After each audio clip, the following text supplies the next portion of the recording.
அனைவருக்கும் வணக்கம். இன்றைக்கி நம்ம சொரக்காய் வச்சு ஒரு ரெசிபி பார்க்கலாம்.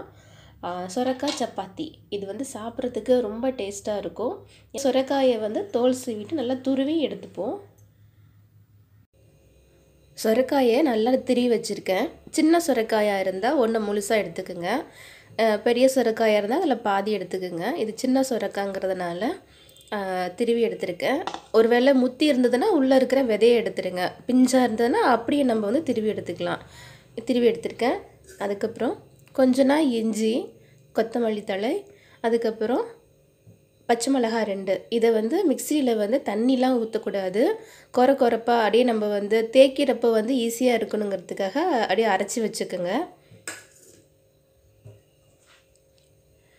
2 கப்பு கோதுமை மாவு எடுத்து வச்சுருக்கேன். இதுக்கு மெயினாக சில மசாலாக்கள்லாம் தேவை, அதெல்லாம் எடுத்து வச்சுருக்கேன். மிளகாத்தூள் 1½ ஸ்பூன், மல்லித்தூள் 1 ஸ்பூன், ஓமம், கல்லுப்பு, மஞ்சள். ஓமம் கண்டிப்பாக சேர்த்துக்குங்க, டேஸ்ட்டு சூப்பராக இருக்கும். நிறையா சேர்க்க வேண்டாம், லைட்டாக. நான் ஒரு 1/4 டீஸ்பூன் தான் எடுத்திருக்கேன். உப்பு தேவையான அளவு, மஞ்சள். இது மாங்காத்தூள், ஆம்ச்சூர் பவுடர். இது போட்டால் நல்லா ஒரு டேஸ்ட்டு கொடுக்கும். இது இல்லைன்னா ஏன்னா லெமன் லைட்டாக சேர்த்துக்குங்க. கஸ்தூரி மேத்தி நடுவில் இருக்கிறது.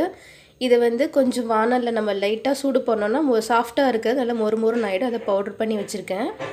ஜீரகத்தூள் இது ஒரு 2 டீஸ்பூன் எடுத்து வச்சுருக்கேன். இது எல்லாத்தையும் இப்போ என்ன பண்ணலான்னா இந்த மாவோடு சேர்த்து பிசைய ஆரம்பிக்கலாம். மாவில் இப்போ எடுத்து வச்சுருக்குறோம் இல்லையா, இந்த பவுடர் எல்லாம் சேர்த்துக்கலாம். இதில் காரத்துக்கு மிளகாத்தூள் உங்கள் விருப்பத்தை தகுந்த மாதிரி காரம் கூடுதலாக குறைவாக எவ்வளோ வேணுமோ சேர்த்துக்கலாம். பச்சை மிளகாவும் சேர்க்கறதுனால பார்த்து சேர்த்துக்குங்க. இப்போ இது எல்லாத்தையும் சேர்த்துப்போம். அரைச்சி வச்சுருக்கோம் இல்லையா, இதை நீங்கள் பொடியாக கட் பண்ணி போட்டாலும் போடலாம். இல்லை இப்போ காயை சேர்த்துக்கலாம்.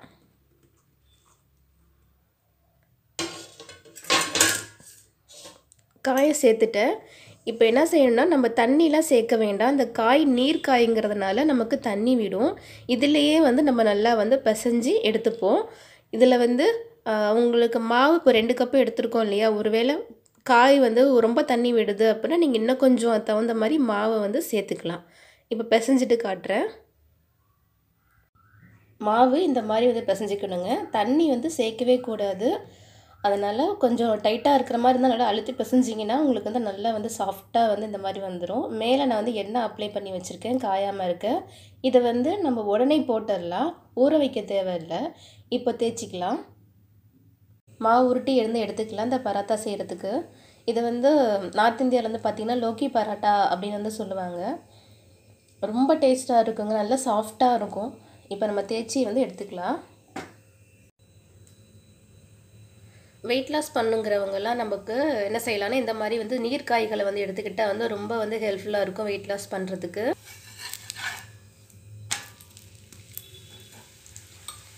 இது நல்லா வேக வச்சு எடுக்கணும். அடுப்பை மிதமான தீயில் வச்சு வேக வைக்கலாம். ஏன்னா நமக்கு காயும் வேகணும் இல்லையா, அதனால் மிதமான தீயில் வச்சு வேக வைப்போம்.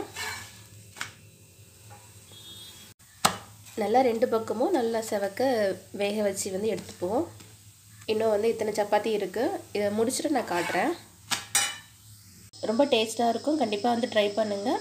இந்த வீடியோ பிடிச்சிருந்துச்சின்னா லைக் பண்ணுங்கள், ஷேர் பண்ணுங்கள். மறக்காமல் சேனலை சப்ஸ்கிரைப் பண்ணுங்கள். நன்றி, வணக்கம்.